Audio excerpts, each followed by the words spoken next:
तर नमस्कार, जय शिवराय मित्रांनो. स्वागत आहे तुमचं आपल्या आजच्या मिनी ब्लॉगमध्ये. सकाळी 11 वाजताच आपल्याला बुकिंग भेटली होती रिझर्वेशनची. त्यानंतर आपण आलो भोसरीमध्ये, गॅस वगैरे भरला आणि रेडी झालो कस्टमरला पिकअप करायला. तर लवकरच निघालो कारण पुणा स्टेशनवरून पिकअप होता, त्याच्यामुळं तिथून आलो ठीक रावेतला. डायरेक्ट रावेत हायवेला लागणारच होतो. तिथून डायरेक्ट आपण आलो फूड मॉलला. कस्टमर बोलले नाश्ता वगैरे करायचा आहे आम्हाला. हे बघा मित्रांनो, मुंबईमध्ये ॲडव्हर्टाईज करायला कसे डिजिटल बोर्ड वापरतात.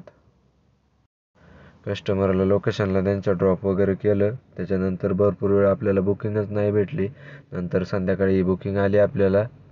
कस्टमरला पिकअप वगैरे केलं. 3.5 तास ड्रॉपला दाखवत होतं. त्याच्यानंतर आलो आपण कळंबोलीमध्ये, गॅस वगैरे भरला आणि थेट आलो डायरेक्ट कस्टमरला. इथं ड्रॉप केलं आपण सौदागरमध्ये. तर मित्रांनो, आजचा ब्लॉग कसा वाटला तुम्हाला नक्की सांगा. पैसे वगैरे आज आपले चांगले झाले बऱ्यापैकी. तर चला, इथून पुढं सपोर्ट असंच करीत राहा. ठीक आहे, चला, धन्यवाद. जय शिवराय.